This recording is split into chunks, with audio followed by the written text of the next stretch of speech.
يا عبادي الذين أسرفوا على أنفسهم لا تقنطوا من رحمة الله إن الله يغفر الذنوب جميعا إنه هو الغفور الرحيم আল্লাহ পাক রব্বুল আলামিন জানিয়েছেন, হে আমার বান্দা সকল, আমি আল্লাহ পাক রব্বুল আলামিন বলছি, ইয়া ইবাদিয়াল্লাযীনা আসরাফু, হে আমার বান্দা সকল, যারা গুনাহ করে করে করে করে নিজেদের নফসের উপরে অত্যাচার করেছো, নিজেদের নফসের উপরে যারা জুলুম করেছো, আমি আল্লাহ পাক রব্বুল আলামিন বলছি, লা তাকনাতু মির রাহমাতিল্লাহ, কখনোই তুমি ভেবো না তোমার গুনাহ আল্লাহ মাফ করবেন না, তোমার পাপ আল্লাহ মোচন করবেন না, এমনটা জানো তুমি কখনোই ভেবো না। তুমি আল্লাহর রহমত থেকে নিরাশ হয়ে যেও না, তুমি আল্লাহর মাগফিরাত থেকে নিরাশ হয়ে যেও না। আল্লাহ পাক রব্বুল আলামিন জানিয়েছেন, ইন্নাল্লাহা ইয়াগফিরুদ যুনুবা জামিআ। ও বান্দা মনে রাখো, হে ওই সকল বান্দার দল মনে রাখো, যারা পাপ করে করে করে করে নিজেদের আত্মার উপরে জুলুম করেছো, নিজেদের নফসের উপরে যারা অত্যাচার করেছো, আমি আল্লাহ পাক রব্বুল আলামিন বলছি, ভেবো না তোমরা আল্লাহ তোমাদেরকে ক্ষমা করবেন না, আল্লাহর মাগফিরাত তোমাদের নসিবে আর জুড়বে না, আল্লাহ তোমাদেরকে আর মাফ করবেন না, আল্লাহর মাগফিরাত তোমরা আর পাবে না। খবরদার জানো এমনটা তোমরা ভেবো না। আমি আল্লাহ পাক রব্বুল আলামিন বলছি, ইন্নাল্লাহা ইয়াগফিরুদ যুনুবা জামিআ। আল্লাহ পাক রব্বুল আলামিন জানিয়েছেন, নিশ্চয়ই আল্লাহ তার বান্দাদিগের গুনাহ সকলকে maaf করে দেয়, আল্লাহ তার বান্দাদের সব গুনাহ maaf করে দেন। ইন্নাল্লাহা ইয়াগফিরুদ যুনুবা জামিআ ইন্নাহু হুয়াল গফুরুর রহিম। নিশ্চয়ই আমার আল্লাহ দয়াময় এবং ক্ষমাকারী। ও বাবাজিরা ভাইরা, এটা সূরা জুমারের 53 নম্বর আয়াত। দুনিয়ায় যত পাপী আছে কেউ যেন নিরাশ না হয় আল্লাহর রহমত থেকে, কেউ যেন আল্লাহর মাগফিরাত থেকে মাহরুম হয়ে না পড়ে। আল্লাহ পাকের কাছে যেন ক্ষমা চাইতে থাকে। আমরা যেন বললাম, ও রব্বুল আলামিন আল্লাহ, আকাশের নিচে জমিনের উপরে যত পাপী আছে সবাই যদি আপনার কাছে ক্ষমা চায়, আল্লাহ আপনি কি ক্ষমা করে দিবেন? আল্লাহ পাক রব্বুল আলামিন বললেন, ইন্নাল্লাহা ইয়াগফিরুদ যুনুবা জামিআ ইন্নাহু হুয়াল গফুরুর রহিম। আমার আকাশের নিচে, আমার জমিনের উপরে যত পাপী আছে, যত গুনাহগার আছে, আমি সবাইকে ক্ষমা করে দিব। তবে তার জন্য দুইটা শর্ত আছে। আমরা বললাম, আল্লাহ শর্ত কি? মহান রব্বুল আলামিন আল্লাহ সূরা জুমারের 53 নম্বর আয়াতের পরে 54 নম্বর আয়াতে যে দুইটা শর্ত দিলেন, আল্লাহ পাক রব্বুল আলামিন বললেন, আল্লাহ পাক রব্বুল আলামিন ঘোষণা দিলেন, ওয়ানিবু ইলা রাব্বিকুম। আল্লাহ পাক রব্বুল আলামিন বললেন, তুই যে পাপের ভিতরে আছিস, তোরা যে পাপের ভিতরে আছিস, পাপটা ছেড়ে তোর রবের দিকে চেহারা ঘোরাবি। তোর রব, তোদের রব তোদের পিছনের জিন্দেগির গুনাহগুলোরে মাফ করে দিবেন। হাজিরিনে মজলিস মনে রাখুন, বলতে বলতে আমি অনেক দূর চলে এসেছি। চলুন আরো একটা ধাপ এগিয়ে যাই। প্রিয় নবী মুহাম্মদুর রাসূলুল্লাহ সাল্লাল্লাহু আলাইহি ওয়াসাল্লাম নবী আমার জানিয়ে দিয়েছেন, ও আমার সাহাবীরা মনে রাখো, আমি মুহাম্মদুর রাসূলুল্লাহ সাল্লাল্লাহু আলাইহি ওয়াসাল্লাম বলছি, আয়াতুল মুনাফিক 30। প্রিয় নবী মুহাম্মদুর রাসূলুল্লাহ সাল্লাল্লাহু আলাইহি ওয়াসাল্লাম আমার আল্লাহর নবী জানিয়ে দিয়েছেন, আয়াতুল মুনাফিকি সালাসুন, মুনাফিকের নমুনা হলো তিনটা। আল্লাহ পাক রব্বুল আলামিনের রাসূল জানিয়েছেন, এক নম্বরে জানিয়েছেন ইদা হাদাসা কাযাবা। এটা ইমাম বুখারী যেমন সহিহ সনদে তার সহিহ বুখারীতে জায়গা দিয়েছেন, ঠিক তথাই বছর ইমাম মুসলিম রাহমাতুল্লাহ আলাইহি একই রাবী একই বর্ণনাকারী থেকে তিনি তার সহিহ মুসলিমেও এই হাদিসটা জায়গা করে দিয়েছেন। প্রিয় নবী মুহাম্মদুর রাসূলুল্লাহ সাল্লাল্লাহু আলাইহি ওয়াসাল্লাম নবী আমার জানিয়ে দিয়েছেন, হে আমার সাহাবীরা মনে রাখো, আমি আল্লাহ পাকের রাসূল বলছি আয়াতুল মুনাফিকি সালাসুন। আল্লাহ পাকের রাসূল জানিয়েছেন মুনাফিকের তিনটে নমুনা। কয়টা?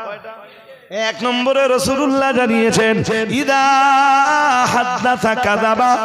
রাসূলুল্লাহ জানিয়েছেন যখন মুনাফিক কথা বলে তো কথায় কথায় মিথ্যা বলে। হযরত আবু হুরায়রার বর্ণনা, তিনি বলেন ফাকুলতু আনা ইয়া রাসূলুল্লাহ। রাসূলের মজলিস যখন নীরব, আমি রাসূলুল্লাহকে বললাম ইয়া রাসূলুল্লাহ ইয়া হাবিবাল্লাহ খুদুর, আপনি আজকের দিনে যে উপদেশগুলো দিবেন হুজুর, ওই উপদেশগুলো আমি গ্রহণ করব, আমার নিজের জীবনে আমল করব, নিজের জীবনটাকে আপনার এই উপদেশাবলী দিয়ে সাজিয়ে তুলব। ইয়া রাসূলুল্লাহ ইয়া হাবিবাল্লাহ খুদুর। আর তৃতীয় দায়িত্ব হলো যারা আমল করতে চাইবে আমি আবু হুরায়রা আপনার উপদেশগুলো তাদের কাছে পৌঁছে দেব, কিংবা যারা আমল করতে চাইবে আমি আবু হুরায়রা তাদেরকে শিখিয়ে দিব। আর একটু মন খুলে বলেন,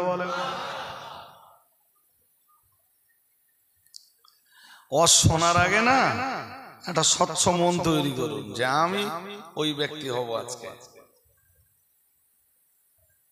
শুনবো, বুঝবো, আমল করব। যারা আমল করতে চাইবেন শিখিয়েও দেব।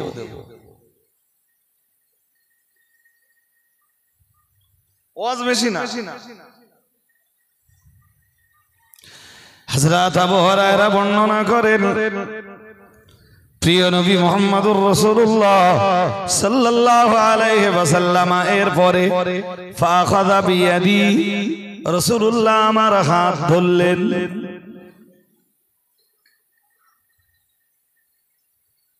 খুব মন দিয়ে শুনতে হবে, আমি পার্টিকুলার এটা জানবেন যে কোন মজলিসে কারোর এগেনস্টে বলবার জন্য যাই না। কেউ কোরআন হাদিসের আলোয় ধরা পড়ে, কোরআন হাদিসের কোরআন সুন্নাহের আলো তো জ্বালাতে হবে। হ্যাঁ না কিছু বলেন, জ্বালাতে হবে না? তা আমি কোরআন সুন্নাহের আলো জ্বালানোর পরে কেউ ধরা পড়লো, তার দায় তো আর আমার না।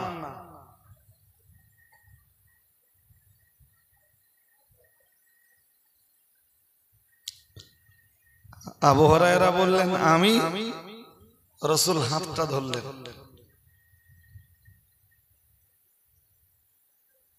কেন জানেন? এই হাত ধরে কিছু বললে তার মনোযোগ বাড়ে। কি বাড়ে? বিষয়টার গুরুত্ব বাড়ে।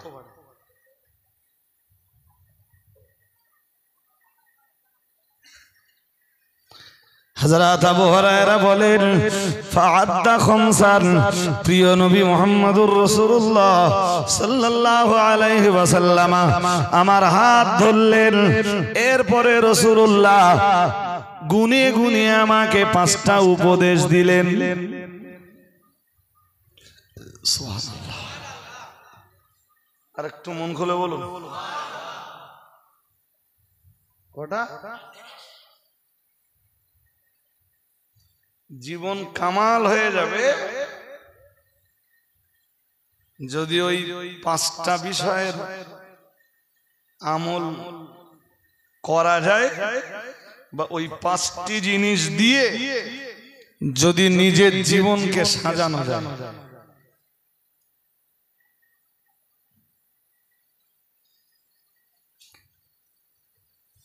প্রথমটা বলে ফেলি নাকি? আর একটু নিয়ত করুন যে আমি লোকে মেনে না চলুক, আমি মেনে চলুক।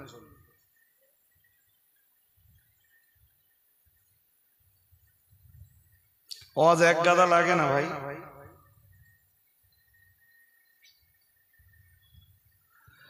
আল্লাহ পাকের নবী হযরত আবু হুরায়রাকে গণনা করে করে 5টা উপদেশ দিলেন। 1 নম্বরে বললেন ইত্তাকিল মাহারিমা তাকুন আবাদান নাস।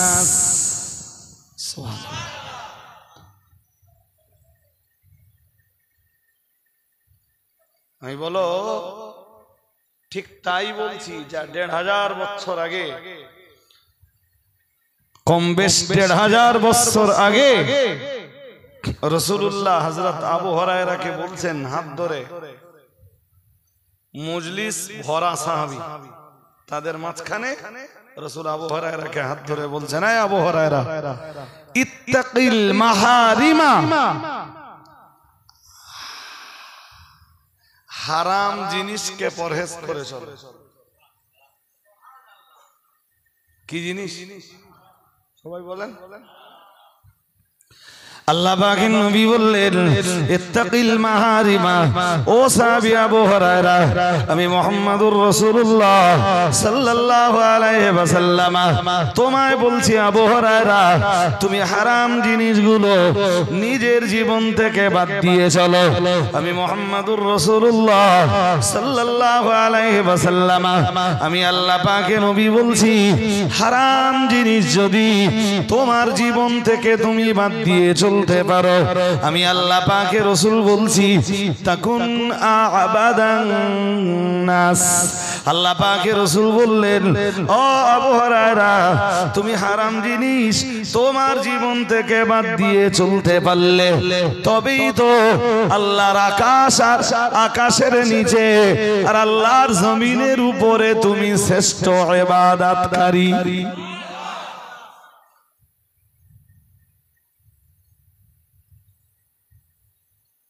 ওইটুকু উপদেশ রাসূলের প্রথম ফার্স্ট উপদেশ। গুনে গুনে কটা উপদেশ দিলেন? 5টা। প্রথম উপদেশ কি? হারাম বাদ দাও, হারাম থেকে পরহেজ করো। আবু হুরায়রা হারাম থেকে নিজেকে গুটিয়ে রাখো। আবু হুরায়রা যেন বললেন, হুজুর হারাম বাদ দিলে আমি কি পাবো? নবীজি বললেন, কি পাবে মানে? তাকুন আবাদান নাস, তুমি মানব সকলের ভিতরে আল্লাহর শ্রেষ্ঠ আবেদ, তুমি মানব জাতির ভিতরে আল্লাহর শ্রেষ্ঠ ইবাদতকারী রূপে গণ্য হবে।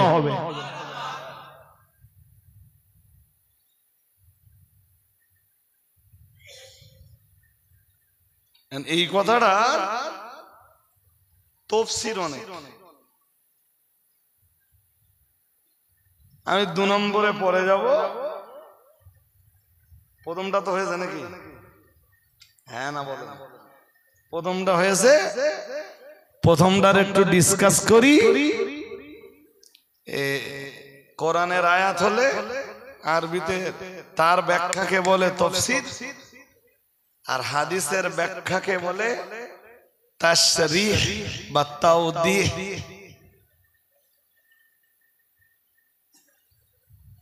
হালকা একটুখানি তাশরীহ। ভাই মনে রাখবেন, আমার দিকে রাস্তায় একদম দেখলে হবে না, বাইক টাইক 2-1টা যাবে, ইঞ্জিন ভ্যানও আসতে পারে, এ রাস্তা।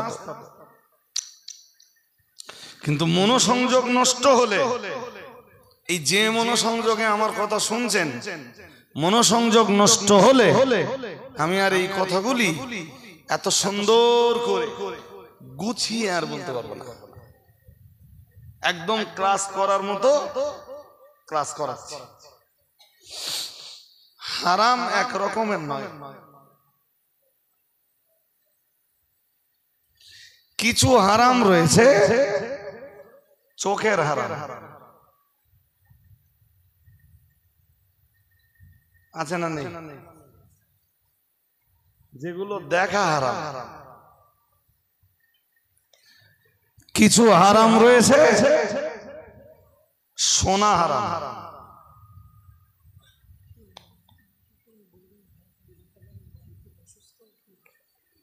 ও হায়াত আলী দফাদার কে আছেন ভাই? বাড়িতে কেউ অসুস্থ? বাড়িতে যান, আপনার বাড়ির লোকেরা আপনাকে তলব করছে। আবার একবার বলছি, হায়াত আলী দফাদার কে আছেন? বাড়িতে যান, বাড়িতে কেউ আছেন অসুস্থ হয়তো, তো তাকে ট্রিটমেন্টের ব্যবস্থা করতে হবে। হাজরিন মন লাগান। তো কিছু হারাম চোখের হারাম, কিছু হারাম বলুন আপনি, বেশ মানে কান দিয়ে শোনা হারাম, কিছু হারাম না জীবের হারাম নেই, আছে কিছু হারাম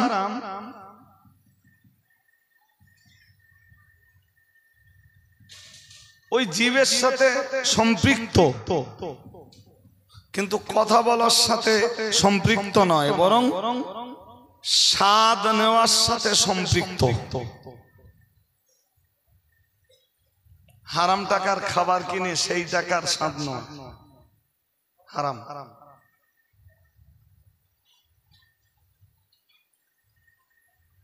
কিছু হারাম তাহলে চোখের, কানের, জিভের কিছু হারাম রয়েছে। সবাই বলছেন না কেন? আমার দিক তাকাতে হবে। কিসের?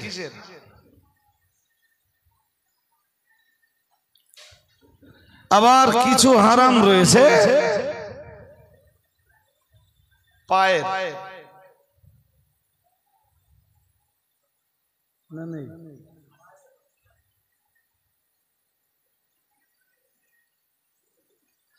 আল্লাহ পাকের কোরআন জানিয়েছে, আল-ইয়াওমা নাখতিমু আলা আফওয়াহিহিম ওয়া তুকাল্লিমুনা আইদিহিম ওয়া তাশহাদু আরজুলুহুম বিমা কানু ইয়াকসিবুন। মহান আল্লাহ জানিয়েছেন, আল-ইয়াওমা নাখতিমু আলা আফওয়াহিহিম, মহান আল্লাহ জানিয়েছেন সেদিন আমি আল্লাহ তাদের জবানগুলোকে সিল করে দেব।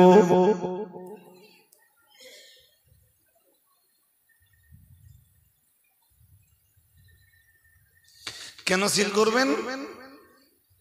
সিল করার কারণ, সেদিন কিছু মানুষ আল্লাহর আদালতে দাঁড়িয়ে মিথ্যা বলবে।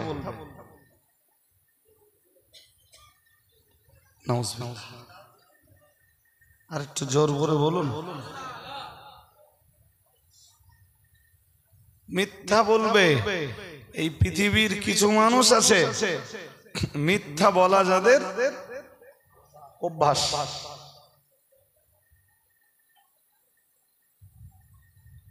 যেই দেখে গেছি গেছি প্রায় ধরা পড়ে গেছি, একটা মিথ্যা বাহানা খুঁজে নেয়। শুধু বাহানা খোঁজে না, নিজের দোষটারে লোকের ঘাড়ে চাপিয়ে দেয়। সে যদি সাধারণ মানুষ হয় সেও অপরাধী, সে যদি কোনো হাফেজে কোরআন হয় সেও অপরাধী, আর সে যদি কোনো ইমাম বা আলেম নামের পরিচিত ব্যক্তি হয় সেও ভি অপরাধী। যে বাঁচবার জন্য বাহানা খুঁজে বেড়ায় আর নিজে ধরা পড়ার ভয়ে মিথ্যা কথা বলে দায় লোকের ঘাড়ে চাপিয়ে দেয়।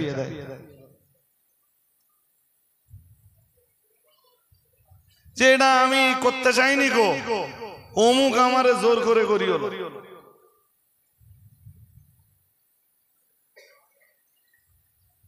এই কথা শুনছেন নাকি? আমি এটা করতে চাইনি, অমুক আমারে হ্যাঁ এ চরিত্র ইবলিসের।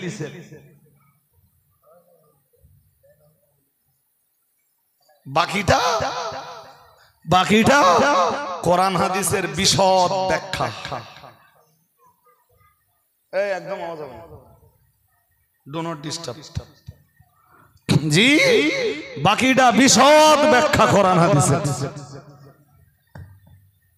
ইবলিসই প্রথমবার সাজদা আদমকে দেয়নি। আদমকে মিন্স কেবলা রূপী আদমকে সাজদা তো দেয়নি, অপরাধ তার।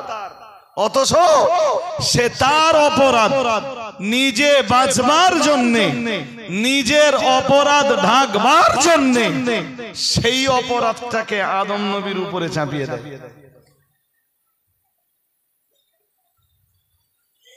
ইবলিস বলেছিল যে আদমের কারণে আমার এই পরিণতি। বাকিটা ইতিহাস বলেছি, ইতিহাস বলবারও সময় নেই জি, আর লম্বা করে উপস্থাপনেরও অবকাশ নেই। শুধু ধরিয়ে দিচ্ছি, সিংহেরাটির মানুষ আপনারা অনেক বুদ্ধি রাখেন, আপনারা বুঝে ফেলবেন। দোষ দিলে আদমের উপরে, দোষ করলে নিজে, আর যখন বললো তখন দায় চাপিয়ে দিলে আদম নবীর উপরে।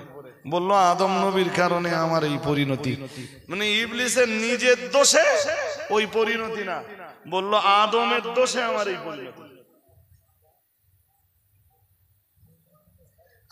আপনিও বলতে পারেন যে আমার এই পরিণতি আমার দোষে না, আমার পরিণতি রজব আলী সাহেবের দোষে।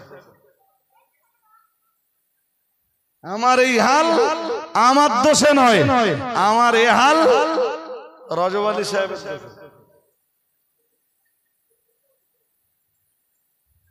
এতটা অশোনার পরে বলুন তো চরিত্রটা কার? জোর করে বলে না, এই চরিত্রটা ইবলিসের। সে যদি এ চরিত্র কোন সাধারণ মানুষে নাই, সেটাও ইবলিসের সৈনিক। আর এ চরিত্র যদি কোন আলেমের ভিতরে জায়গা পায়, সেটাও ইবলিসের সোলজার। এটা মনে রাখা দরকার।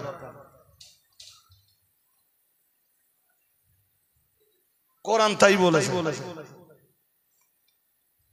তাই শুরুতে বলেছিলাম, মনে আছে যে তুমি কোরআনের বিরোধিতা করলে তুমি যেমন অপরাধী, কোরআনের সংবিধানের বিরোধিতা যদি আমিও করি, আমিও অপরাধী কম নই। বরং আমি কোরআন জানা মানুষ, কোরআন বোঝা মানুষ, কোরআন প্রচার করা মানুষ। তাই আমি অপরাধ করলে অপরাধী আমি আল্লাহর কাছে আরো। জোর করে বলুন, এবার মনে পড়ছে? লোকেরে উপদেশ দেওয়ার বেলায় উপদেশ দাও, আর নিজের বেলায় মনে নেই সে কথা। কি বলেছিল মনে আছে? কি চ্যাম্পিয়ন করে আল্লাহ জানিয়েছেন, ইয়া আইয়ুহাল্লাযীনা আমানু, হে দুনিয়ার ঈমানওয়ালা মানুষের দল, লিমা তাকুলুনা মা লা তাফআলুন। আল্লাহ পাক রব্বুল আলামিন জানিয়েছেন, কেন তোমরা সে কথা মানুষের কাছে বলে বেড়াও যা তোমরা নিজেরা করো না। আল্লাহ পাক রব্বুল আলামিন জানিয়েছেন, কাবুরা মাকতান ইনদাল্লাহ, মহান আল্লাহ জানিয়েছেন এটা আল্লাহর কাছে অত্যন্ত ঘৃণ্য। আন তাকুলু মা লা তাফআলুন, নিজেরা তোমরা যা না করবা, যে কাজ নিজেরা না করবা, সেটাই তোমরা মানুষের দ্বারে দ্বারে বলে বেড়াবে। আল্লাহ পাক রব্বুল আলামিন জানিয়েছেন এটা আল্লাহর কাছে অত্যন্ত ঘৃণ্য। আমি আর একটা আয়াত শুরুতে আপনাদেরকে পড়েছিলাম, মহান আল্লাহ জানিয়েছেন, আতা'মুরুনান নাসা বিল বিররি, আল্লাহ পাক রব্বুল আলামিন জানিয়েছেন তোমরা মানুষকে সৎ কাজের উপদেশ দান করো। ওয়া তানসাউনা আনফুসাকুম, আনফুসাকুম, মহান আল্লাহ জানিয়েছেন, আল্লাহ পাক রব্বুল আলামিন ঘোষণা দিয়েছেন, আর নিজেদের বেলায় সেটাকে ভুলে যাও। জিজ্ঞাসার চিহ্ন।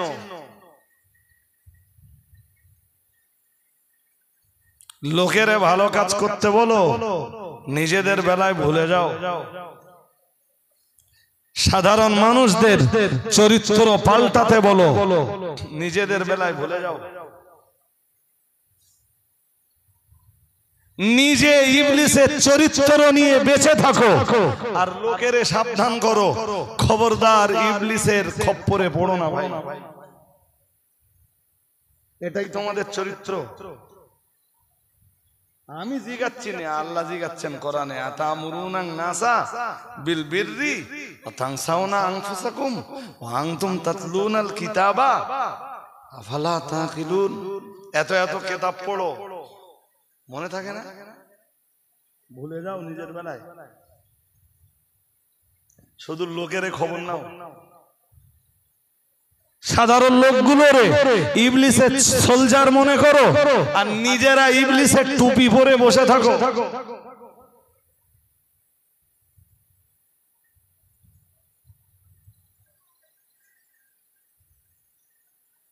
আল্লাহ বুঝবার ক্ষমতা দান করুন, বলুন আমিন।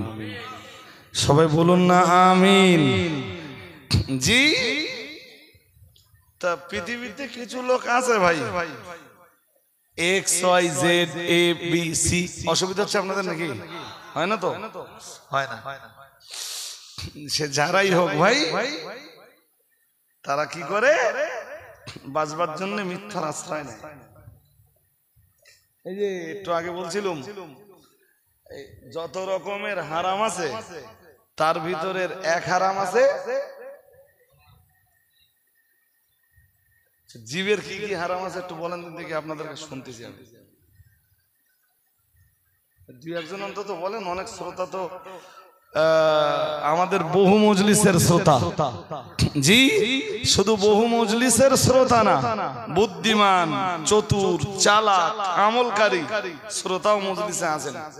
একটু বলুন দিন যে আমি একটু শুনে দেখি আপনাদের কাছে, জীবের কি কি হারাম আছে এটা শুনতে যাচ্ছি। আবু হুরায়রাকে রাসূলুল্লাহ যে 1 নম্বর নসিহতটা শোনালেন, ইত্তাকিল মাহারিমা, ও আবু হুরায়রা হারাম বাদ দাও। কি বাদ দাও বলুন? হারাম জীবন থেকে বাদ দাও, তুমি শ্রেষ্ঠ আবেদ হতে পারবা, শ্রেষ্ঠ ইবাদতকারী রূপে গণ্য হতে পারবা। এই যে শ্রেষ্ঠ আবেদ জামায় নয়, শ্রেষ্ঠ আবেদ টুপিতে নয়, শ্রেষ্ঠ আবেদ রুমালে নয়, শ্রেষ্ঠ আবেদ তাসবিতে নয়, তাসবিহ দানাতে নয়, শ্রেষ্ঠ আবেদ জি লেবাসে নয়, পোশাকে নয়, স্টাইলে নয়। ১৫০০ বছর আগে রাসূল বললেন, শ্রেষ্ঠ আবেদের নমুনা তার তাকওয়া, তার পরহেজগারিতায়। আরেকটু মন খুলে বলুন। আঙ্গা তো টুপি দেখলি মাথা কাজ করে। জি, টুপি দেখেই হুমড়ি খেয়ে পড়ে।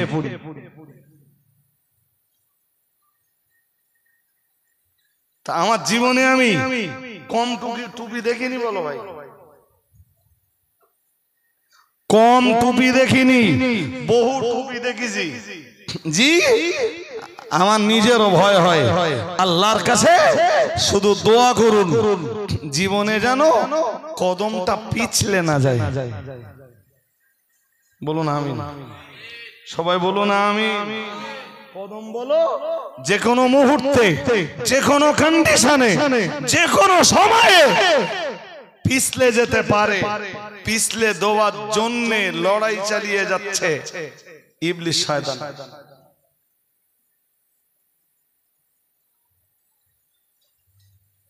ওই সেই ইবলিস কত হাফেজের হেফজ নষ্ট করে দিল, কত সাধকের সাধনা নষ্ট করে দিল, কত পীরের বীরত্ব নষ্ট করে দিল। ওই সেই ইবলিস, যে ইবলিস কত কত মানে কত ইমামের ইমামাতকে ধ্বংস করে দিল। ওই সেই ইবলিস জি, যে কত কত আবেদ বান্দার ইবাদতকে নষ্ট করে দিল।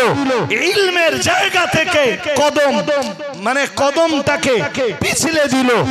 জি, ভিতরে ছিল কোরআনুল কারীমের পূর্ণাঙ্গ হেফজ এবং তার আমল, সেই জায়গা থেকে কদম পিছলে দিত। কত কামেল পীরের পীরত্বের জায়গা থেকে জি, নিজেও আল্লাহর সাধক বান্দা, নিজে ন্যায়ের জায়গাতে প্রতিষ্ঠিত ভক্ত অনুরক্ত মুরিদিন মুহিব্বিনদেরকে ন্যায়ের পথের সত্যের পথের দিকে মানুষকে রাস্তা দেখাতো। এরপরও এরকম কত মানুষকে ইবলিস কদম পিছলে দিল। আমার কদম পিছলে দেবে তো ইবলিসের শনি মঙ্গলবার লাগবে না। বড় পীর সাহেবের কাছেও এসেছিল ইবলিস, ইমাম ফখরুদ্দিন রাজির কাছেও এসেছিল। আমি কি ও শুনছেন নাকি? মনোযোগ আছে জি? এ কথাগুলো সচরাচর হর মজলিসে বলবার মতো কন্ডিশন হয় না। তাই জনগণের কাছে দোয়া চাইছি যে কখনো যেন কদম পিছলে না যায়। আল ইস্তিকামাতু খায়রুম মিন আলফি ইবাদাতিন। এই কারণেই ইস্তিকামাত ন্যায়ের উপরে প্রতিষ্ঠিত থাকা, আদালতের জায়গাতে কায়েম থাকা, সত্যের জায়গাতে প্রতিষ্ঠিত থাকা 1000 ইবাদতের চাইতেও শ্রেষ্ঠ।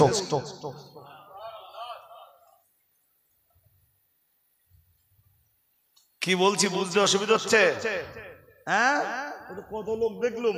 ইমাম ফখরুদ্দিন রাজি হুজুরের ইন্তেকালের সময় ইবলিস এলো হুজুরের ঈমান ছিনিয়ে নিতে, হুজুরের পদস্খলন ঘটাতে। বড় পীর সাহেবের কাছে ইবলিস এসে হাজির হলো। বড় পীর সাহেব হুজুর কিবলা রাহমাতুল্লাহ আলাইহিকে পদস্খলন ঘটাতে বড় পীর সাহেব বুঝতে পারলেন ইবলিসের খপ্পর থেকে বেঁচে গেলেন। ইমাম ফখরুদ্দিন রাজি বুঝতে পারলেন ইবলিসের খপ্পর থেকে বেঁচে গেলেন।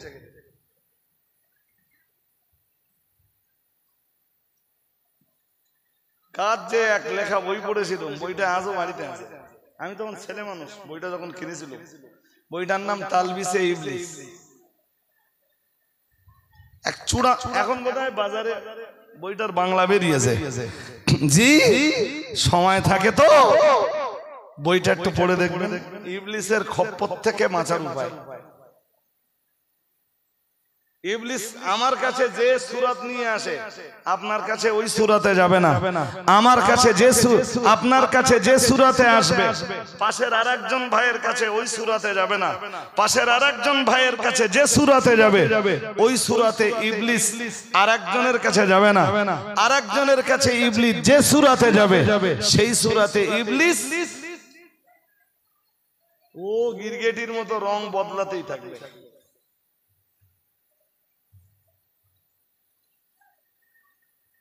সুতরাং সাবধান, শুধু আপনারা না বলো, আমরাও কি কিছু বলেন? আমরাও কি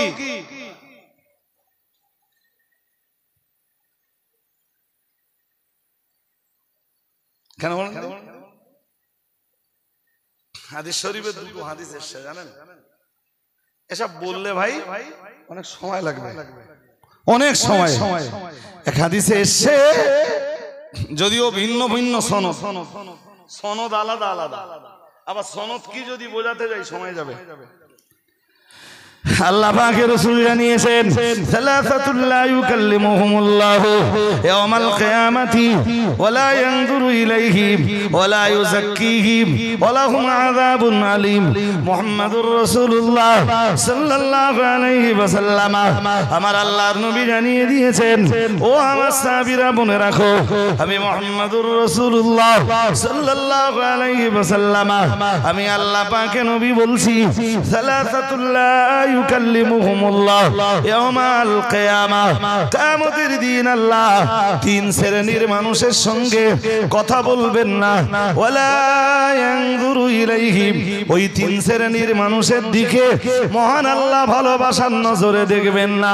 নবী আমার আবার জানিয়ে দিয়েছেন, ওয়ালা ইউযাক্কিহিম, ওই তিন শ্রেণীর মানুষের দিকে আল্লাহ ভালোবাসার নজরে যেমন দেখবেন না, আবার জানিয়েছেন ওদের গুনাহগুলিকে আল্লাহ ক্ষমা করবেন না।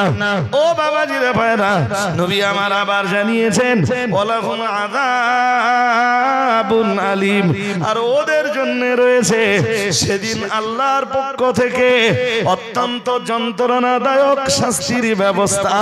মুহাম্মাদুর রাসূলুল্লাহ সাল্লাল্লাহু আলাইহি ওয়াসাল্লাম আমার আল্লাহর নবী এক নম্বরে জানিয়েছেন আল আলিমুল কাযযাব।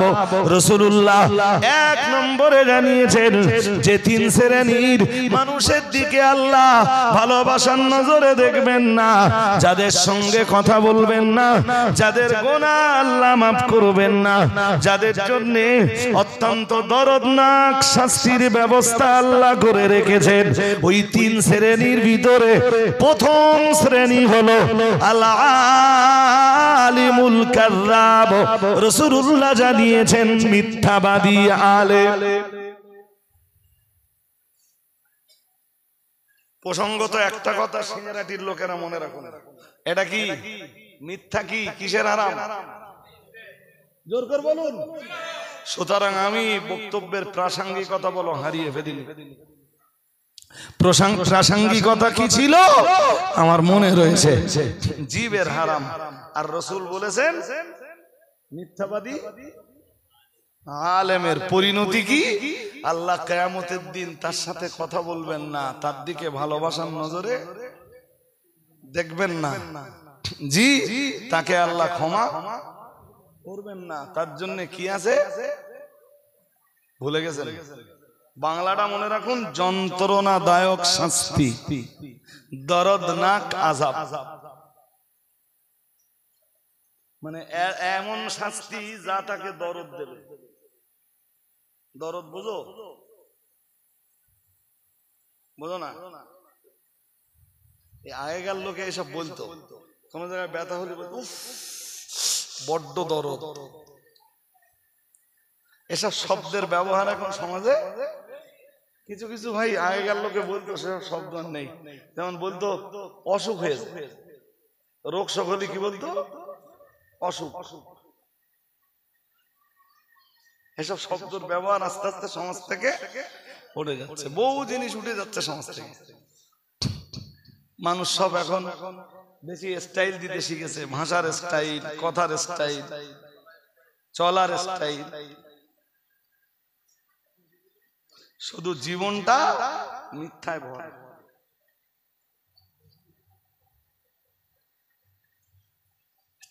সিংহারাটির লোকেরা একটু মনে রাখুন, সব সময় মনে রাখবেন, সত্যের জয়, মিথ্যার লয়। মিথ্যার লয় বা ক্ষয়।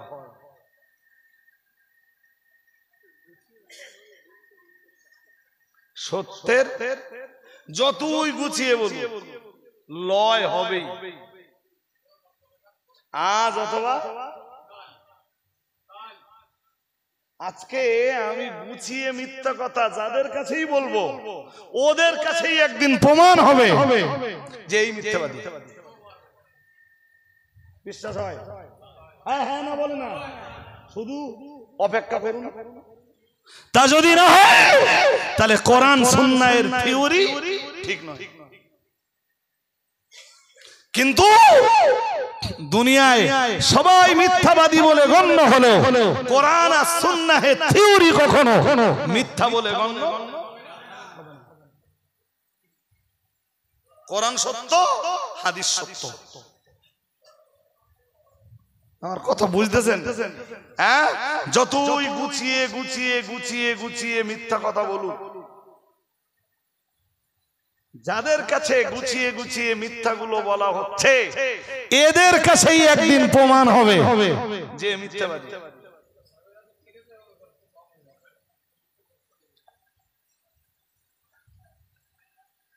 মা বই যাবে বলো, সস্তা ব্যাপার, বিরাট সস্তা, তাই না?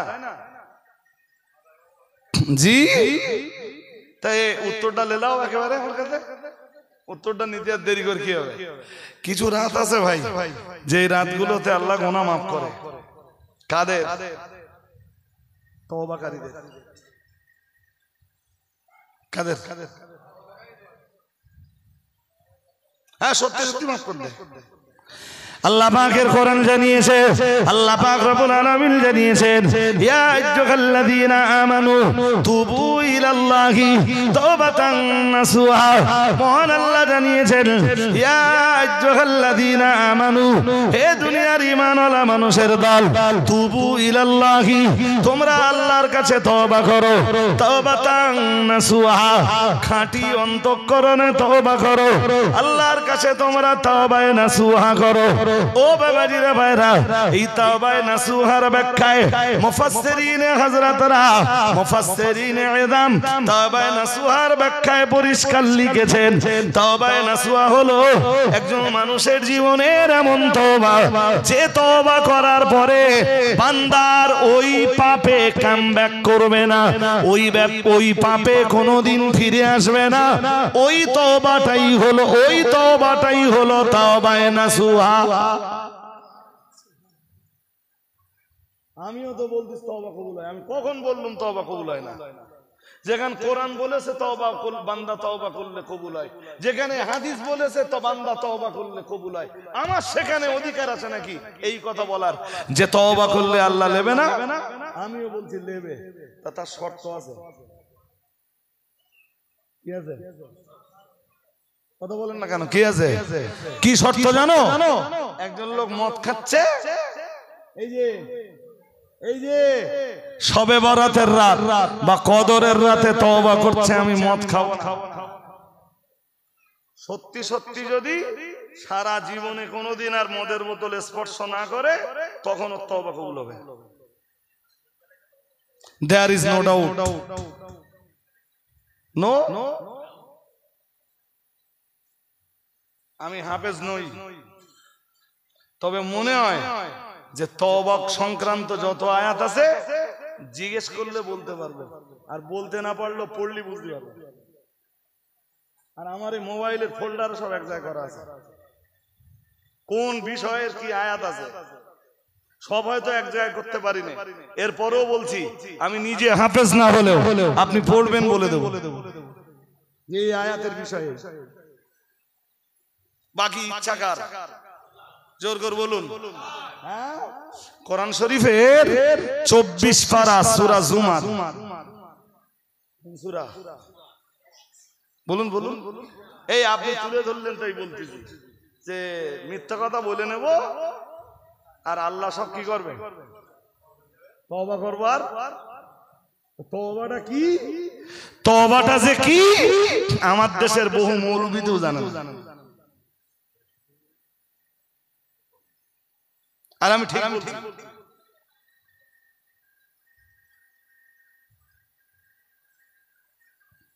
সূরা জুমারের এত কথা বললে তো ভোর হয়ে যাবে। সূরা জুমারের 53 আর 54 নম্বর আয়াতে আল্লাহ বলেন, 53 নম্বর আয়াতটা হালকা করে বলি নেই, নাহলে ঠিক মানে মজবে না আর কি। হ্যাঁ, ইয়া ইবাদিয়াল্লাযীনা আসরাফু আলা আনফুসিহিম লা তাকনাতু মির রাহমাতিল্লাহ ইন্নাল্লাহা ইয়াগফিরুয যুনুবা জামিআ ইন্নাহু হুয়াল গফুরুর গফুরুর রহিম। আল্লাহ পাক রব্বুল আলামিন জানিয়েছেন, হে আমার বান্দা সকল, আমি আল্লাহ পাক রব্বুল আলামিন বলছি, ইয়া ইবাদিয়াল্লাযীনা আসরাফু, হে আমার বান্দা সকল, যারা গুনাহ করে করে করে করে নিজেদের নফসের উপরে অত্যাচার করেছো, নিজেদের নফসের উপরে যারা জুলুম করেছো, আমি আল্লাহ পাক রব্বুল আলামিন বলছি, লা তাকনাতু মির রাহমাতিল্লাহ, কখনোই তুমি ভেবো না তোমার গুনাহ আল্লাহ মাফ করবেন না, তোমার পাপ আল্লাহ মোচন করবেন না, এমনটা জানো তুমি কখনোই ভেবো না। তুমি আল্লাহর রহমত থেকে নিরাশ হয়ে যেও না, তুমি আল্লাহর মাগফিরাত থেকে নিরাশ হয়ে যেও না। আল্লাহ পাক রব্বুল আলামিন জানিয়েছেন, ইন্নাল্লাহা ইয়াগফিরুয যুনুবা জামিআ। ও বান্দা মনে রাখো, হে ওই সকল বান্দার দল মনে রাখো, যারা পাপ করে করে করে করে নিজেদের আত্মার উপরে জুলুম করেছো, নিজেদের নফসের উপরে যারা অত্যাচার করেছো, আমি আল্লাহ পাক রব্বুল আলামিন বলছি, ভেবো না তোমরা আল্লাহ তোমাদেরকে ক্ষমা করবেন না, আল্লাহর মাগফিরাত তোমাদের নসিবে আর জুড়বে না, আল্লাহ তোমাদেরকে আর মাফ করবেন না, আল্লাহর মাগফিরাত তোমরা আর পাবে না। খবরদার জানো এমনটা তোমরা ভেবো না। আমি আল্লাহ পাক রব্বুল আলামিন বলছি, ইন্নাল্লাহা ইয়াগফিরুয যুনুবা জামিআ। আল্লাহ পাক রব্বুল আলামিন জানিয়েছেন, নিশ্চয়ই আল্লাহ তার বান্দাদিগের গুনাহ সকলকে মাফ করে দেয়, আল্লাহ তার বান্দাদের সব গুনাহ মাফ করে দেন। ইন্নাল্লাহা ইয়াগফিরুয যুনুবা জামিআ ইন্নাহু হুয়াল গফুরুর রহিম। নিশ্চয়ই আমার আল্লাহ দয়াময় এবং ক্ষমাকারী। ও বাবাজিরা ভাইরা, এটা সূরা জুমারের 53 নম্বর আয়াত। দুনিয়ায় যত পাপী আছে, কেউ যেন নিরাশ না হয় আল্লাহর রহমত থেকে, কেউ যেন আল্লাহর মাগফিরাত থেকে মাহরুম হয়ে না পড়ে। আল্লাহ পাকের কাছে যেন ক্ষমা চাইতে থাকে। আমরা যেন বললাম, ও রব্বুল আলামিন আল্লাহ, আকাশের নিচে জমিনের উপরে যত পাপী আছে সবাই যদি আপনার কাছে ক্ষমা চায়, আল্লাহ আপনি কি ক্ষমা করে দিবেন? আল্লাহ পাক রব্বুল আলামিন বললেন, ইন্নাল্লাহা ইয়াগফিরুয যুনুবা জামিআ ইন্নাহু হুয়াল গফুরুর রহিম। আমার আকাশের নিচে, আমার জমিনের উপরে যত পাপী আছে, যত গুনাহগার আছে, আমি সবাইকে ক্ষমা করে দিব। তবে তার জন্য দুইটা শর্ত আছে। আমরা বললাম, আল্লাহ শর্ত কি? মহান রব্বুল আলামিন আল্লাহ সূরা জুমারের 53 নম্বর আয়াতের পরে 54 নম্বর আয়াতে যে দুইটা শর্ত দিলেন, আল্লাহ পাক রব্বুল আলামিন বললেন, আল্লাহ পাক রব্বুল আলামিন ঘোষণা দিলেন, ওয়ানিবু ইলা রাব্বিকুম। আল্লাহ পাক রব্বুল আলামিন বললেন, তুই যে পাপের ভিতরে আছিস, তোরা যে পাপের ভিতরে আছিস, পাপটা ছেড়ে তোর রবের দিকে চেহারা ঘোরাবি। তোর রব, তোদের রব তোদের পিছনের জিন্দেগির গুনাহগুলোরে মাফ করে দিবেন। মৌলবীরা 53 নম্বর আয়াতটা বলে আর 54 নম্বর আয়াতটা মানুষের কাছে বলে না। দেখবেন অধিকাংশ মৌলবী এসে আয়াত পড়ে, লা তাকনাতু মির রাহমাতিল্লাহ ইন্নাল্লাহা ইয়াগফিরুয যুনুবা জামিআ ইন্নাহু হুয়াল গফুরুর রহিম। আর মানুষ মনে করে যে আল্লাহ সব ক্ষমা করতেছে। মৌলবী ঠিক বুঝিয়েছে? কথা বলো না কেন? 53 নম্বর আয়াতের পরে কিছু আছে না নেই? যেই আয়াত মৌলবী বলবে, মৌলবী যেন খেয়াল করে যে এই আয়াতের আগে বা পরে কি আছে, নইলে সেই মৌলবীর জন্য কোরআন দিয়ে ওয়াজ করা যায় না। মৌলবী যদি আগের বা পরের আয়াতের খবর না পায়, সেই মৌলবী যেন কোরআন দিয়ে ওয়াজ না করে, মানুষ বিভ্রান্ত হবে। মানুষ হ্যাঁ 53 নম্বর আয়াতে আল্লাহ বলেছেন তুই আমার রহমত থেকে নিরাশ হবি না। তোর কত বছরের পাপ? 50 বছরের, আমি ক্ষমা করে দেব। কত বছরের পাপ? 100 বছরের গুনাহ আমি তোরে maaf করে দেব। দুইটা শর্ত আছে। আমরা বললাম কি কি শর্ত? আল্লাহ 54 নম্বর আয়াতে প্রথম শর্ত দিলেন, বললেন ওয়ানিবু ইলা রাব্বিকুম, তুই যে পাপের আসক্তায় ছিলি পাপটা ছেড়ে দিবি। পাপ ছেড়ে তোর রবের দিকে চেহারা ঘোরাবি। সুবহানাল্লাহ। আর একটু মন খুলে। হ্যাঁ তুমি মিথ্যা বলছিলে, আজও বলতেছো, ভবিষ্যতে বলবা, আল্লাহ তোমার ক্ষমা করতেছে। তুমি সেই মিথ্যার উপরে অটল থাকবা, অবিচল থাকবা, প্রতিষ্ঠিত থাকবা, আর আল্লাহ তোমার তওবা কবুল করলেছে। হ্যাঁ না, জোর করে বলো না কেন? কবুল করলেছে। হ্যাঁ তোমারে আল্লাহ ক্ষমা সেই দিন করবেন যেদিন তুমি মদের বোতল টান মেরে ফেলে দিয়ে তোমার রবের চেহারার দিকে তুমি ফিরে আসবা। যেদিন তুমি তোমার রবের কুদরতি চেহারার দিকে তাকাবা, মদের বোতলটাকে টান মেরে ফেলে দিয়ে তোমার রব তোমার 30 বছরের মদ খাওয়া গুনাহ মাফ করে দিবে। আমি তো একবারে বলিনি মাফ করবেন না, আমি বলেছি মাফ করবে না, কথা একবারে বলেছি। আমিও তো বলছি মাফ করে দেবে। শর্ত আছে না নেই?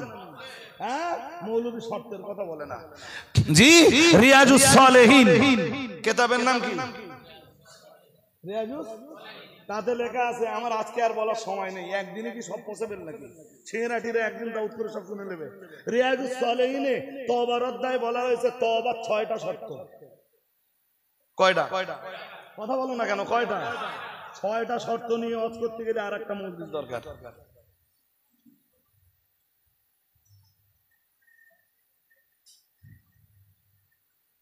মৌলবীও এসব খবর পায় না, আর মৌলবী যারা অনুসরণ করে তারাও তো এসব খবর পায় না। এখনকার অধিকাংশ মৌলবী তো অনুসরণ করতেছে জাহেলের। কিসের? কথা বলো না কেন? কিসের? জাহেলের অনুসরণ করলে এসব খবর পাওয়া যায় না। তুমি আলেমের দরবারে যাবে, হাক্কানি আলেমের দরবারে যাবে, তবে এই খবরগুলো পাবা।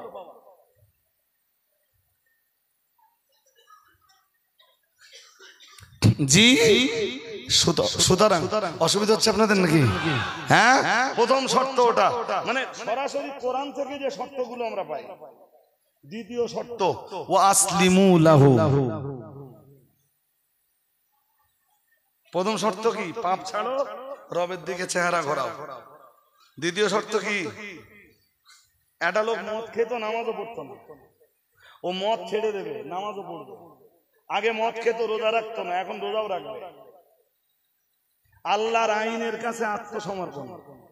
আল্লাহর আইনের কাছে কি?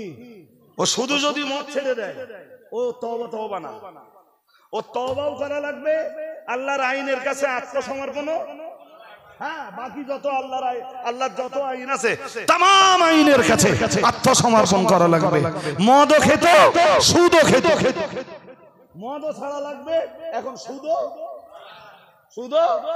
হ্যাঁ, একটা লোক মদ ছেড়েছে, সুদ ছাড়িনি, মদের বোতল টান মেরে ফেলে দিয়েছে, ওর তওবা কবুল হবে না। ওর মদও ছাড়া লাগবে, মানে সুদও ছাড়া লাগবে, জুয়াও ছাড়া লাগবে, লটারিও ছাড়া লাগবে, জেনাও ছাড়া লাগবে, নামাজও পড়া লাগবে, রোজাও করা লাগবে, পয়সা থাকলে যাকাতও দেওয়া লাগবে, সামর্থ্য থাকলে হজ আদায় করাও লাগবে। আল্লাহ তামাম আইনের কাছে ও যখন আত্মসমর্পণ করবে, তখন আল্লাহর দরবারে ওর তওবা কবুল হয়ে যাবে। বুঝতে অসুবিধা হয়? কোন মৌলবীর যদি ক্ষমতা থাকে, আমার এই কথা কেটে দিতে বলবেন।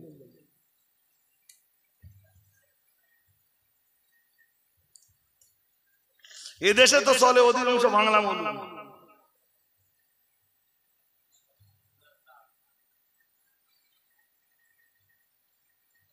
জি, চলতেছে তো সব লেজে। কিসে চলছে? লেজে।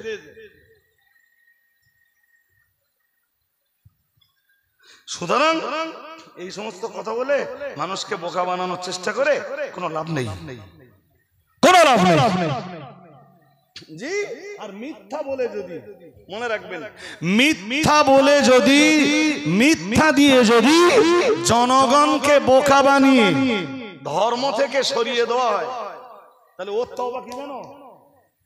প্রকাশ্য ময়দানে জনগণকে বলা লাগবে যে আমি সেদিন মিথ্যা বলে আপনাদেরকে বিভ্রান্ত করেছিলাম, আমি আল্লাহর কাছে তওবা করেছি, আপনাদেরকে এখন বলছি আমাকে আপনারা ক্ষমা করুন, আর আমি সেদিন যে রাস্তাটা দেখিয়েছিলাম ওই রাস্তাটা সঠিক না, এখন যেটা বলতেছি এইটা সঠিক, তবে ও তওবা করব।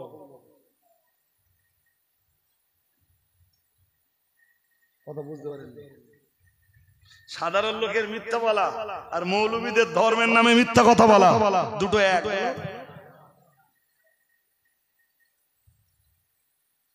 কি কি কি বলেছিলাম বলেন? সব একদম শুরুতে কি বলেছিলাম বলেন দিন, মনে আছে? সাধারণ মানুষের জন্য কোরআন সংবিধান, আলেমের জন্য কোরআন সংবিধান। কোরআন যদি সাধারণ মানুষ না মেনে চলে সেও অপরাধী, আর যদি আলেম মেনে না চলে, এটা সব ভুলে গেছেন শুরুতে, তাহলে আমার এই কথা বলার কি দরকার ছিল? আলেমের কথা কি জাতি বিভ্রান্ত হয় অথবা জাতি সঠিক রাস্তার সন্ধান পায়। যেই মৌলানা, যেই আলেম জাতিকে বিভ্রান্ত করে মিথ্যা দিয়ে, কারণ নামে তহমত দিয়ে, কারণ নামে অপবাদ দিয়ে, কারণ নামে গীবত করে, জি, কিংবা নামিমাতের মতো কঠিন গুনাহ করে, যখন জাতিকে কোন মৌলানা, কোন আলেম, কোন হাফেজ, কোন মুফতি, কোন কারি, কেউ যখন জাতিকে বিভ্রান্ত করে, হলো প্রকাশ্য জাতির কাছে ক্ষমা চাইতে হবে। ক্ষমা তো সে আল্লাহর কাছে চাইবে, প্রকাশ্যভাবে জাতিকে বলতে হবে যে আমি এই মিথ্যা কথা দিয়ে তোমাদেরকে বিভ্রান্ত করেছিলাম, এখন আমি সঠিক রাস্তার সন্ধান পেয়েছি। তোমরা ভাই আমার সেদিনের দেখানো সে রাস্তায় চলো না, বরং আজকে যেটা বলছি তোমরা এই রাস্তাটা ধারণ করো। আমার কথা বুঝতেছেন? আগের ওই কথা উল্টোরও করা লাগবে। প্রোপাগান্ডা রটিয়ে, মিথ্যা তহমত দিয়ে, মিথ্যা অপবাদ দিয়ে, মিথ্যা রটনা করে জাতিকে যে বিভ্রান্ত করা হয়েছে, তার জন্য জাতির কাছেও ক্ষমা চাওয়া লাগবে, তবে আল্লাহ ক্ষমা করবেন। ক্ষমা খুব সোজা পেয়ে গেছে, বলো? হ্যাঁ, এই জন্য তো মৌলবী খুব সাবধান, খুব খুব খুব খুব সাবধান।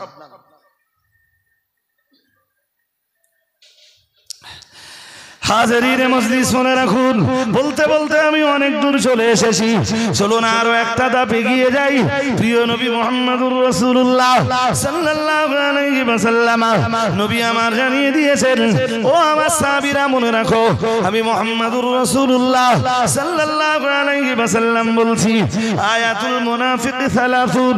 প্রিয় নবী মুহাম্মদুর রাসূলুল্লাহ সাল্লাল্লাহু আলাইহি ওয়াসাল্লাম আমার আল্লাহর নবী জানিয়ে দিয়েছেন, আয়াতুল মুনাফিক সালাসুন, মুনাফিকের নমুনা হলো তিনটা। আল্লাহ পাক রব্বুল আলামিনের রাসূল জানিয়েছেন, এক নম্বরে জানিয়েছেন ইদা হাদাসা কাযাবা।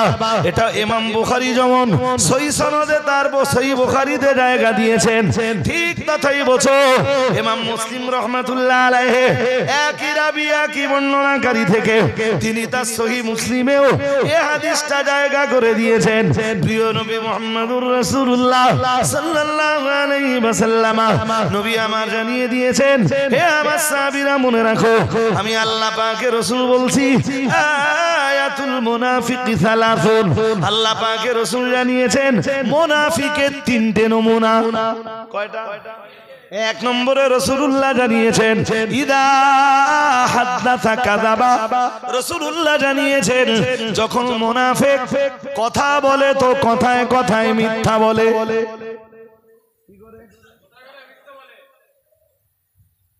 চলুন কোরআন দেখি, কোরআনের 28 পারা সূরা মুনাফিকুন। মুনাফিকদের চেনার জন্য আল্লাহ কোরআনুল কারীমে আলাদা একটা সূরাই নাযিল করেছেন। সূরাটার নাম সূরাতুল মুনাফিকুন। নাম কি? এই সূরার রস কোনদিন শুনেছেন? কিচ্ছু শোনেন। অথচ সিংহেরাটির লোকেরা মনে করতেছে কি যে হুজুর কাছে যত ওয়াজ আছে সব শুনে ফেলেছি। আল্লাহ সূরাতুল মুনাফিকুনের প্রথম আয়াতে বলেন ইন্নাল মুনাফিকিনা লাকাযিবুন। আল্লাহ বলেন মুনাফিক যারা হয় ওরা মিথ্যাবাদী হয়। কি হয়? জোর করে বলেন কি হয়? তাহলে আয়াতের সাথে হাদিস মিলতেছে না মেলে না? নবীজি কি বললেন যে মুনাফিকের নমুনা তিনটি, ইদা হাদ্দাসা কাযাবা। বাকি দুইটার খুব বেশি কাজ আজকে নেই। আর যদি ব্যাখ্যা করে বলতে সময় দেন আমার আছে, কাজ আছে, কাজ নেই কেন? অবশ্যই। বাট মুনাফিকের ফার্স্ট নমুনা যখন কথা বলে সে আল্লাহ কোরআনের সূরাতুল মুনাফিকুন, জি এই সূরাটায় আল্লাহ তাই বলেছেন। আল্লাহ পাক রব্বুল আলামিন জানিয়েছেন ইন্নাল মুনাফিকিনা লাকাযিবুন। আল্লাহ পাক রব্বুল আলামিন জানিয়েছেন নিশ্চয়ই মুনাফিকরা মিথ্যাবাদী। ও বাবাজিরা ভাইরা, আমি আপনাকে ওটাই বলছিলাম। আমি একটা কথা বলতে বলতে প্রসঙ্গক্রমে অন্য খানিকটা রাস্তা ধরেছিলাম। চলুন এবার বিষয়টায় ফিরে আসি। একবার বুঝিয়ে বুঝিয়ে বলেছিলাম মানে সত্যের জয় আর মিথ্যার ক্ষয়, এটা আজকে যদি আপনি চোখে নাও বা দেখতে পান, আগামী দিনে দেখতে পাবেন।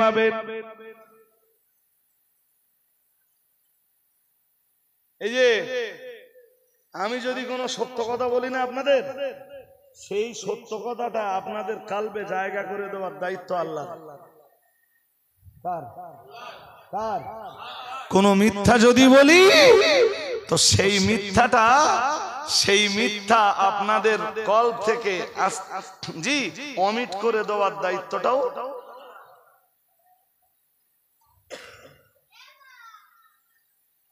ও ভাই, আজ পর্যন্ত কত লোকে আমার নামে কত মিথ্যা কথা রটিয়েছে। তা আমি শুধু কি বলি জানেন? আমি বলি আমি যদি ওই অপরাধের অপরাধী হয়ে থাকি তো ওই মিথ্যা কথাটাই মানুষের কলবে জমে যাবে,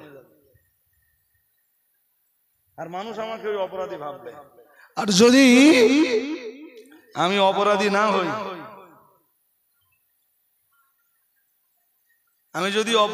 হই, তাহলে যে মিথ্যাগুলো আমার নামে বলা হচ্ছে ওই মিথ্যাগুলো আল্লাহ মানুষের অন্তর থেকে অমিট করে দেবে। তবে দুটো নসিহত, আধ ঘন্টা ওয়াজ করবো বলেছিলাম না, 1 ঘন্টা হয়ে গেছে। চলুন দুটো নসিহত। হযরত মুসা আলাইহিস সালাম এক কঠিন পিরিয়ডে তিনি তার মায়ের কোলকে আলোকিত করলেন। গোটা ইসরাইল জাতির মাঝে তখন চলছে ফিরাউনি তাণ্ডব।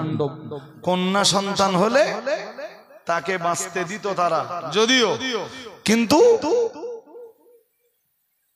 পুত্র সন্তান হলে মুসা আলাইহিস সালামের মা আল্লাহকে ওই পিরিয়ডে বলেছিলেন, আল্লাহ আমার গর্ভে তো সন্তান আছে, আপনি না হয় কন্যা সন্তান দেন। কিন্তু কুদরতের খেলাকার ঠিক মুসা আলাইহিস সালামকে ওই পিরিয়ডে মুসা নবীর মায়ের কোলে আল্লাহ পাঠালেন। আল্লাহ বলেন, কোরআন বলছে ওয়াহাইনা ইলা উম্মি মূসা আন আরদিহি ফাইদা খিফতি আলাইহি ফালকিহি ফিল ইয়াম্মি। আল্লাহ পাক রব্বুল আলামিন বললেন, ও আমার নবী মূসার মা, আমি আল্লাহ পাক রব্বুল আলামিন বলছি, মহান আল্লাহ জানিয়েছেন ওয়াহাইনা ইলা উম্মি মূসা, মহান আল্লাহ জানিয়েছেন আমি হযরত নবী মূসা আলাইহিস সালামের মায়ের কাছে ওহী করেছিলাম আন আরদিহি। আল্লাহ পাক রব্বুল আলামিন বললেন আন আরদিহি, আমি মূসার মায়ের কাছে ওহী করেছিলাম, ও আমার নবী মূসার মা, তুমি তোমার মূসাকে, তুমি তোমার বাচ্চাকে দুধ পান করাও। আমি আল্লাহ পাক রব্বুল আলামিন বলছি ফাইদা খিফতি আলাইহি, যখন তুমি তোমার মূসার জীবন বা প্রাণ নাশের আশঙ্কা করবা, তুমি ধরা পড়ে যাওয়ার আশঙ্কা করবা, ফালকিহি ফিল ইয়াম্মি, তখন তুমি তোমার মূসাকে একটা বাক্সের ভিতরে ভরে নদীর পানিতে ভাসিয়ে দাও। আমি আল্লাহ পাক রব্বুল আলামিন বলছি, তবে মূসার মা সাবধান হয়ে যাও, ওয়ালা তাখাফি ওয়ালা তাহজানি ইন্না রাদ্দুহু ইলাইকি। আল্লাহ পাক রব্বুল আলামিন বললেন, ও আমার নবী মূসার মা, তোমার মূসাকে যখন একটা বাক্সের ভিতরে রেখে নদীর পানিতে ভাসিয়ে দেবে, তখন মা হিসাবে, জননী হিসাবে তোমার ভিতরে একটু ভয় তৈরি হতে পারে। বাক্স কোথা, মানে নদীর পানিতে বাক্স ভাসিয়ে দিলে কোথাকার বাক্স কোথায় চলে যাবে তার তো কোনো ইয়াত্তা নাই। আমি আল্লাহ পাক রব্বুল আলামিন তোমার আত্মপ্রশান্তির জন্য বলছি, ওয়ালা তাখাফি, খবরদার খবরদার জানো মূসার মা তুমি কোনো ভয় করবা না, ওয়ালা তাহজানি, খবরদার জানো তোমার মূসাকে নিয়ে তুমি চিন্তা করবা না। আমি আল্লাহ পাক রব্বুল আলামিন বলছি, ইন্না রাদ্দুহু ইলাইকি, ও আমার নবী মূসার মা, আমি আল্লাহ পাক রব্বুল আলামিন বলছি, ইন্না রাদ্দুহু ইলাইকি, সময় হলে আমি আল্লাহ বা তোমার মূসাকে তোমার কাছেই ফিরিয়ে দিব। ভেঙে পড়ো না, তোমার মূসা একদিন তুমি ফেরত পাবা। মূসা যদি তোমার হয়, তোমার মূসা একদিন তুমি, মূসা কার? মূসা কার?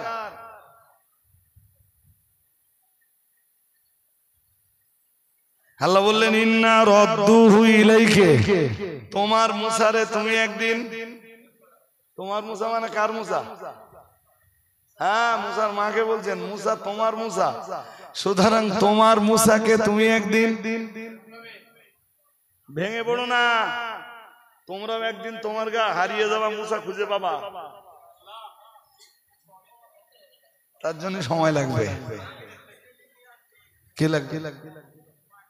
সময় লাগবে না? আল্লাহর কুদরতের খেলা তো একটু দেখবা, তো দেখবে না? কথা কয় না? যদি কোরআনে বিশ্বাস নয়, আমার আর কিছু করার নেই।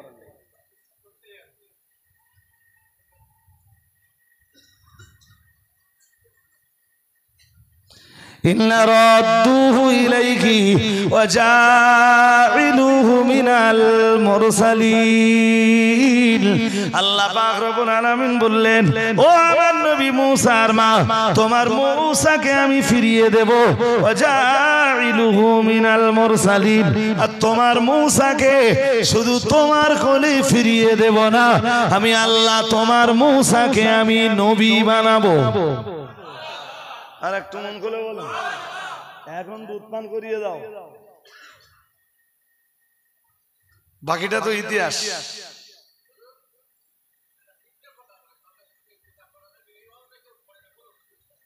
একটা তাদের বুঝে,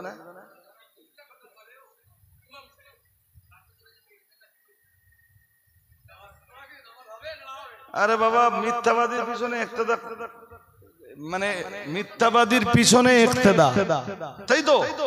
মিথ্যা কথা বলা কবিরা গুনাহ, আর যে কবিরা গুনাহ করলো তার পিছনে ইক্তেদা করা মাকরুহ তাহরিম। এটা শুধু আমার জন্য না, নির্দিষ্ট কোন মৌলবীর জন্য না, সবার জন্য একই কথা। আমি কি বলছি শুনছেন নাকি? শুনছেন না? যাক যাক, কি বোঝাচ্ছিলাম, যে সত্যের জয় আর মিথ্যার, বলুন বলুন, হবে না? আল্লাহ যে মুসা আলাইহিস সালামের মায়ের সাথে যে ওয়াদা করেছিলেন, আল্লাহ সে ওয়াদাটা পূর্ণ করলেন। আর একটু মন খুলে, জি, যে ইউসুফ নবীর কথা মনে পড়ে, কি মনে পড়ে বলেন দিন? ইউসুফ আলাইহিস সালামের ভাইরা এসে কি বলল? ইন্না যাহাবনা নাস্তাবিক ওয়া তারাকনা ইউসুফা ইনদা মাতাইনা ফাকালাহু যিব ওয়া আনতা বিমুমিনিন লানা ওয়ালাউ কুননা সাদিকিন। ইউসুফ আলাইহিস সালামের ভাইরা রাত্রে বেলায় যখন হযরত নবী ইয়াকুব আলাইহিস সালামের কাছে ফিরে এলো, মহান আল্লাহ জানিয়েছেন ওয়াজাউ আবাহুম ইশাইয়াবকুন, কাঁদতে কাঁদতে কাঁদতে কাঁদতে তারা হযরত নবী ইয়াকুব আলাইহিস সালামের কাছে তথা তারা তাদের বাবার কাছে ফিরে এলো। সব কটা কাঁদছে, কান্না সত্যি না মিথ্যা? তাহলে এখান থেকে আপনার আরো একটা শিক্ষা নিতে হবে, মিথ্যা কান্নাও আছে। হ্যাঁ না কিছু বলে আছে না? নেই? মিথ্যা মিথ্যা কান্নাও। এই যে হুজুর স্টেজে ওয়াজ করতে করতে রাত তখন 12টা 12:30 বাজে, ওয়াজ পুরো বন্ধ করতেছে, যে হাওয়া করে কাঁদতেছে। হঠাৎ শ্রোতারা সবাই অবাক, হুজুর ওয়াজ বন্ধ করে দিলে আবার কাঁদতেছে, হুজুর এত কান্দে কেন? হঠাৎ হুজুর কিছু হলো নাকি? হুজুর আপনার কিছু হলো নাকি? আপনি ওয়াজ বন্ধ করে দিয়েছেন, এই শত শত মানুষ আপনার জন্য বসে রয়েছেন, হুজুর আপনি ওয়াজ বন্ধ করে দিলেন কেন? হঠাৎ হুজুর বলে ফেললেন, তখনও হুজুর কাঁদছেন, কাঁদতে কাঁদতে বললেন বাবা আমার রান্নাঘরের চালে আগুন জ্বলছে। কি জ্বলছে বলেন?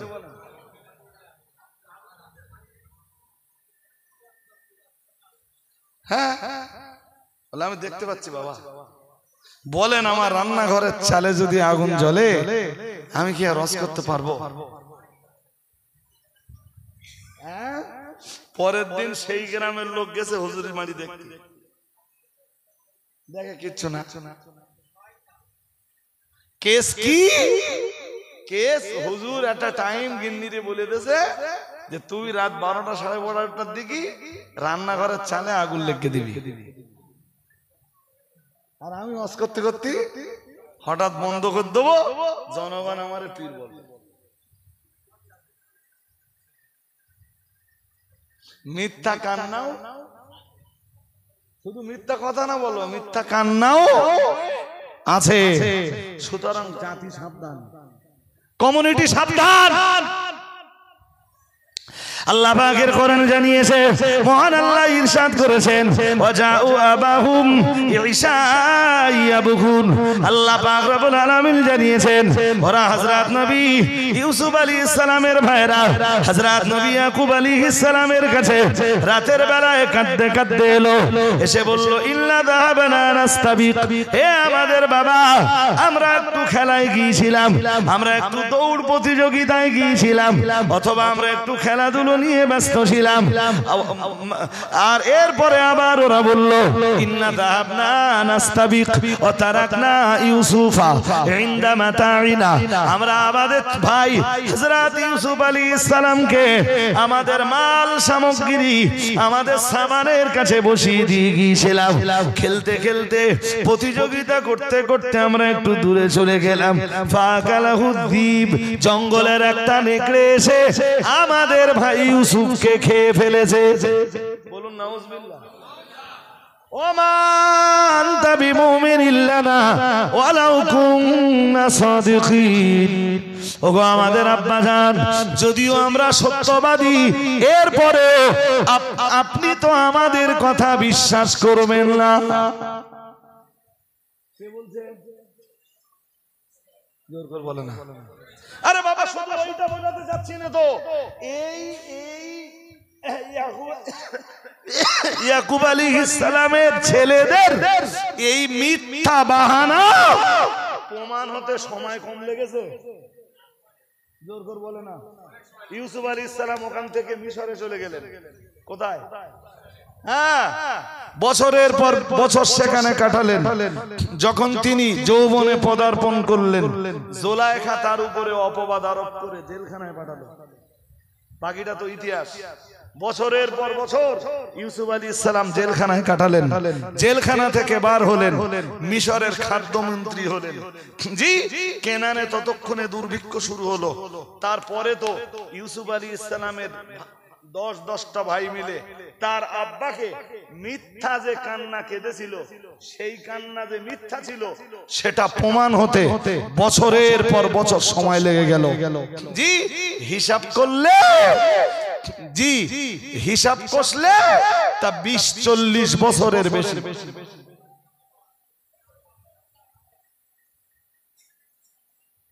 সত্যের জয় হবে, তবে সত্যের জয় হওয়ার জন্য কি লাগবে?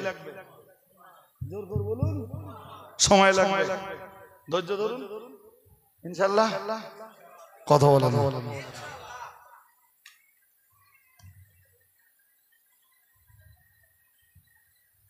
আল্লাহ আমাদের বুঝবার তৌফিক দান করুন, বলুন আমিন। আর যদি ধৈর্য হারিয়ে ফেলেন আল্লাহ সাহায্য পাবেন না। কোরআন তো বলেই দিয়েছে ইন্নাল্লাহা মা'আস সাবিরিন, মহান আল্লাহ জানিয়েছেন নিশ্চয়ই আল্লাহ ধৈর্যশীলদের সঙ্গে আছেন। আমার জীবনে আমি যে ধৈর্য ধরেছি, যে ধৈর্য ধারণ করেছি আপনি কল্পনা করতে পারবেন না। এখনো তাই, আজও তাই। এমন সময় গেছে জানেন, আমার রাত্রে 2টো দাও, সকালবেলা ফেরত আসতে 2টো। কি ব্যাপার? হুজুররা আপনার সাথে করবেন। ওই ধৈর্যের ফলে আজকে আল্লাহ কোথায় পৌঁছেতে জানেন?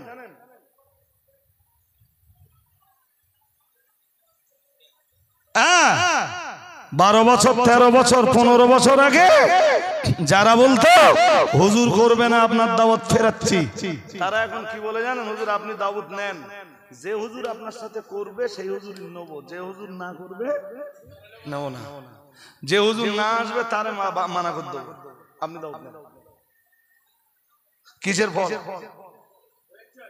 ক বছর সময় লেগেছে? কত বছর বলেছি? এই আমাদের অল ইন্ডিয়া সুন্নাতুল জামাতের আমাদের আরেকটু নিম্নসারির বক্তা যারা, আল্লাহ ক্ষমা করুন, আল্লাহ ক্ষমা করুন, নিম্নসারি বলে ফেলেছি, আল্লাহ ক্ষমা করুন। আসলে এই জন্য বলেছি যে আমাদের চাইতে দাওয়াত পত্র যাদের একটু বক্তা ভালো তারা, জি তো তারা আমার মাঝে মাঝে এই কথাটা বলে ভাই মাঝে মাঝে দাওয়াত ফেরত আসতে, আমি ধৈর্য ধরো। আজকে যারা দাওয়াত ফেরত দিচ্ছে কালকে ওই হুজুরির ফেরত দিতে তোমার খবর নেবে। আজকে তোমার নামে ওরাই মিথ্যা বলছে, তো মিথ্যা বলে তোমার দাওয়াত ফিরিয়ে দিচ্ছে। একদিন ওদের কাছেই তোমার অস্তিত্ব, মানে তোমার অস্তিত্ব, তোমার গ্রহণযোগ্যতা একদিন ওদের কাছে বাড়বে, আর ওই হুজুর একদিন জি ওদের কাছেই নিজের অস্তিত্ব আনবে। কি অন্যদিকে মন যাচ্ছে কেন? আমার দিকে দেখেন। ওই হুজুর একদিন ওদের কাছে অস্তিত্ব হারাবে, ঠিক তাই হচ্ছে। জি আমি তো ছেলে মানুষ, আর আমার তো কোনো লেজ টেজ কিচ্ছু নেই। আপনি ভাবতে পারেন যে যাদের লেজ আছে আমার জন্য তাদেরকে মানা করে দিচ্ছে যে হুজুর আপনার আসতে হবে না। আমরা রজব আলী সাহেবকে নিয়ে জলসা চালিয়ে নেব, খুব বেশি হলে আমার বললো হুজুর হয় গাড়িতে একটা বক্তা নিয়ে আসেন। কি হলো? কি বুঝতেছি না কি হলো? ও তার ঘোরানোর দরকার আছে? আমি কি ভাবতেছেন যে আমি রাত 1টা বাজে? একদম পসিবল নয়, একদম পসিবল নয়। আবার আসবো সিঙ্গারাটি মানুষদের কাছে। শুনুন, আপনাদেরকে আমরা ভালোবাসি, যখন ডাকবেন ইনশাল্লাহ আসবো, ইনশাল্লাহ বলুন। কিন্তু একদিনে সব শুনে ফেলবো এটা ভাবলে হবে না।